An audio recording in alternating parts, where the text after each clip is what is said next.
The energy shield disappeared. The planet Arrakis suddenly became more fragile than ever.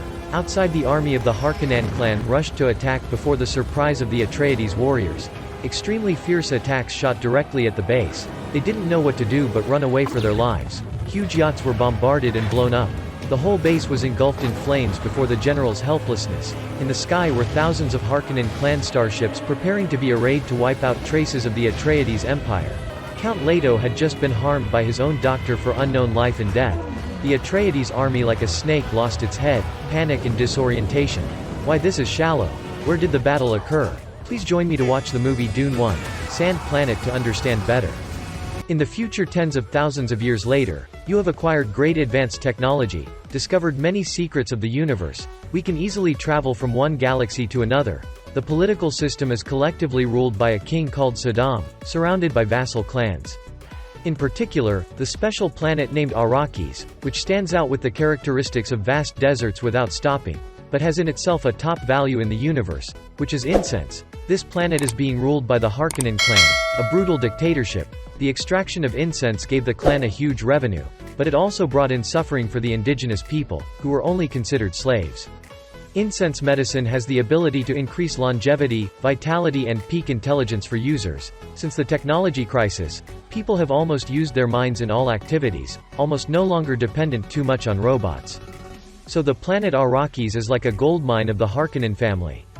In the face of the oppression and cruelty of this clan, many rebellions were carried out, and among them, the most prominent were the warriors of the Freeman tribe. With their miraculous skills in the desert, the Freemen considered the desert as their home, and a gift from God. Suddenly one day the Emperor suddenly stripped the Harkonnen clan of his rule of Arrakis and handed it over to another extremely powerful clan, the Empire Atreides, headed by Count Leto on the planet Caladan. Prince Paul of this planet has just woken up from a strange dream. Lately he often dreams of things happening on the planet Arrakis, especially an image of a girl with very special blue eyes. Then Paul comes to breakfast with his mother, Princess Jessica. She is a member of an organization called Bene Gesserit, an organization with powerful nuns and advanced minds who have a strong voice throughout the universe. They believe that in the future there will be a supreme being to lead them all to a golden age. Jessica went against the organization's orders by giving birth to a son Paul instead of a daughter. She also secretly taught Paul how to use voice, a form of power that controls the human mind other just by voice. Since learning that his clan will move to Arrakis, Paul has been diligently learning about the people and culture of this planet. One day Paul and his father and all the members of the family received the Emperor's emissary, to receive the decree to take over the rule of the planet Arrakis, accompanied by their mother Helen of the Gesserit Bene household. After seeing Paul, she suddenly realized something. In fact, this was the trap that the Emperor had set to put the Atreides family in a difficult position, when their size and power were growing. But with his duties Count Leto could not help but accept. Leto met Paul on a hilltop, telling his son that he needed to be very careful when visiting the planet Arrakis. This may have been their grave, but it was also a springboard for the clan to flourish with medicinal incense mines. Paul goes to the Duncan, a brilliant general of the clan. He will prepare to lead the vanguard army to the planet Akris. Paul wants to accompany him, and tells Duncan about his dreams, where Duncan will probably perish there. Duncan appeases Paul and tells him that the responsibilities of a prince do not allow Paul to act on emotions. Since the Duncan is gone, the responsibility of training with Paul will be Hadlek. Both of them wear an invisible armor capable of neutralizing damage. Paul is weaker at first, but with his abilities he can also end the battle with a draw with Hadlek. He reminds Paul that Harkonnen are extremely sadistic and cold, and he has to be very careful. At this time on the planet Giti, the General Rabban informed the Baron, the head of the Harkonnen clan, that the withdrawal had gone smoothly. The Rabban was extremely angry when the Arrakis pie was stolen, but the Baron understood the Emperor's intentions and prepared a plot. At this time Paul was called by his mother to see a doctor named Yule for a checkup. After everything was okay, she took Paul to see the Mother Superior. She used her voice to make Paul suddenly kneel in front of her. She put Paul's hand inside a box, then put a poisonous needle upwards near Paul's neck. The box will cause extreme pain to the person who put his hand in it, but if Paul withdraws his hand, his life will be ended by the needle. Outside, Jessica is extremely worried. Luckily Paul has overcome the ordeal. She asked Paul about her dreams then left. Along the way, she blames Jessica for secretly teaching Paul, whose power is so great that he will harm him if he doesn't know how to control it, and tells them to try to survive in Arrakis. Jessica explains to Paul the mission of the nunnery, where bloodlines are bred to find a supreme being who can lead the universe to its golden path. Not long after, the army of Atreides arrived on the planet Arrakis, where the four sides are sandy, with almost no signs of life, unlike the beautiful home planet of Paul Crab, where people have to wear armor to fight the heat and bright sun, and the overwhelming dust. Duke Leto and his family walked down to the welcome of the people, who chanted something Paul could not understand. His mother explained that it was their way of calling him supreme, and they thought he was that supreme. Arriving at the base, Paul continued to study the planet Arrakis. He learned that on this planet there exists a giant worm, which can be up to 400 meters long. They are very sensitive to rhythmic noise. The Freemen have created a characteristic movement pattern so as not to touch the worms. Suddenly Paul discovers that something is entering his room, a small device, a probe camera of an assassin, and people quickly find his body in a wall. At this time the Mother Superior Helen went to the Baron. She informed her that the Emperor had approved the Baron to attack the Atreides family silently. Since the planet Arrakis did not have a spy satellite, there would be 3 powerful legions of the royal family to support the Harkonnen clan, in return for the clan's absolute obedience to the Emperor. Helen's mother had an additional condition that they would not kill Paul and Jessica. The Baron pretended to agree. But when she leaves, he orders his subordinates after the attack to release Paul's mother and son in the middle of the desert to self-destruct. Duncan Kuuisen also returned after a month of living with the natives of Arrakis. He said that they had millions of people living in thousands of caves here. He introduced the Count to a leader of the Freemen named Stiller. The Count showed his goodwill to cooperate with the Freemen, but Stiller was extremely opposed because he thought that the clans came here only to look after the medicinal herbs and never to care about his fellow citizens. He only came to warn Leto not to touch his people during the extraction of incense. In the evening Duncan met Paul and everyone. He talked about the Freeman people and how to survive in the desert. The next day they had a meeting with a scientist in this place. She had been here for 20 years and had adapted like the natives. She was also quite surprised to meet Paul and knew that the guy had learned a lot about this planet in terms of literature, chemistry and custom. 3 reconnaissance planes including Paul and this scientist found a small factory extracting incense. It was left here. Unfortunately the location was right in the territory of the giant worm.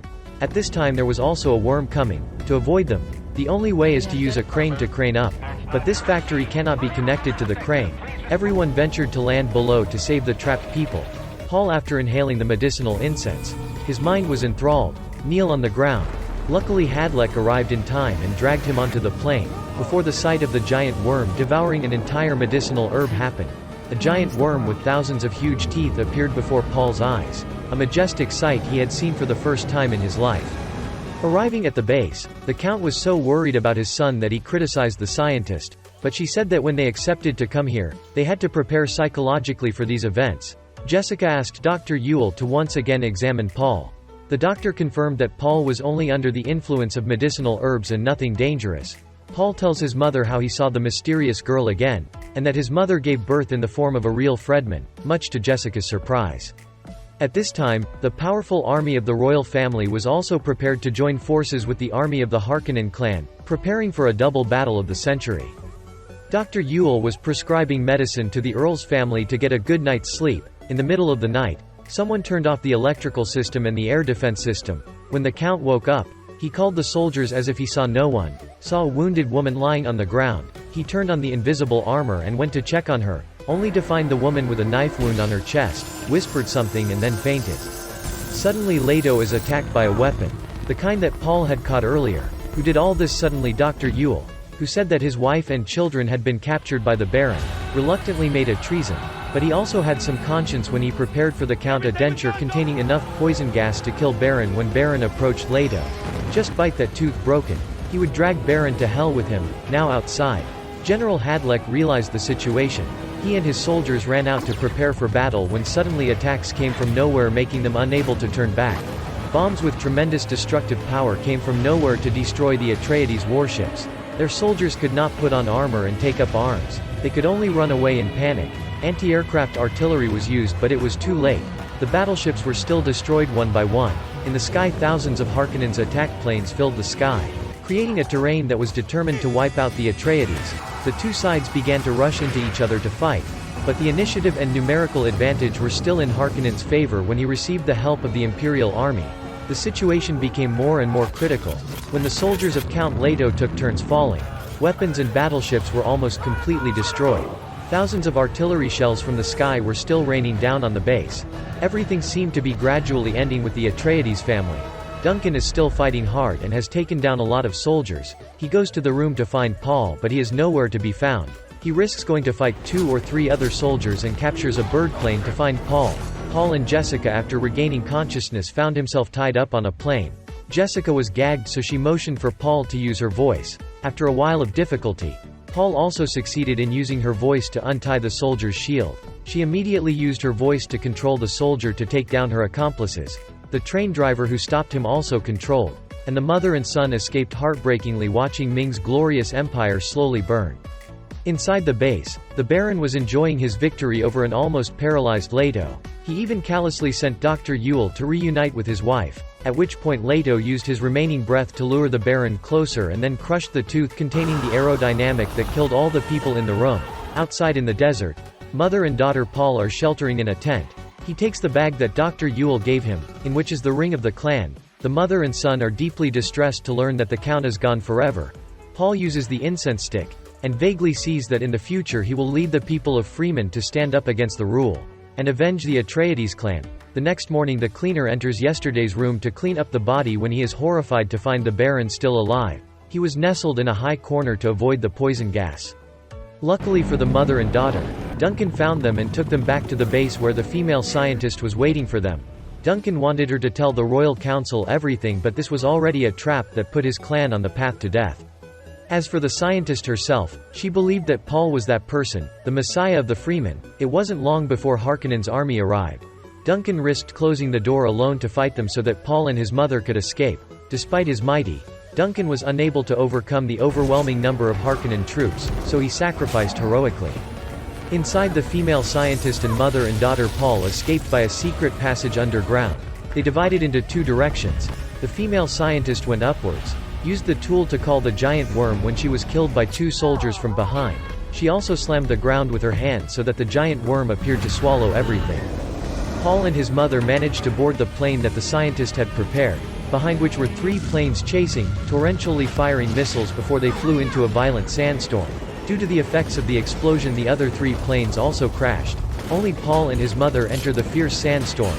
Rabban informs Baron and Paul of their results as they fly into the sandstorm. Baron tells Rabban to kill all the Freedans and focus on exploiting the incense to make up for the damage. Paul and his mother were lucky to survive the storm, having no choice but to walk in the desert hoping to find some help.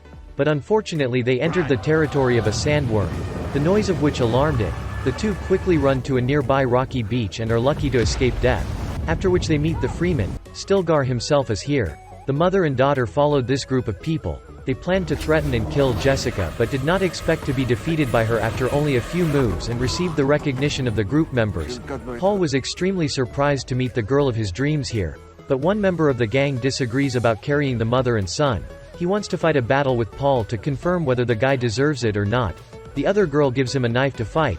Paul is trained from a young age, so it is easy to control his attacks. After some torment, Paul was willing to surrender to him, but to him it was nothing more than an insult. In the laws of the Freemen, in a duel, there was only victory or death, and Paul never killed. There was no other way. Paul had to bite his teeth to kill the warrior. Paul and his mother received their approval and set off with these people to their territory. On the way, Paul saw a man riding a sandworm with admiring eyes. The girl told him that this was just the beginning. Thank you for watching part 1 of the movie Sand Planet.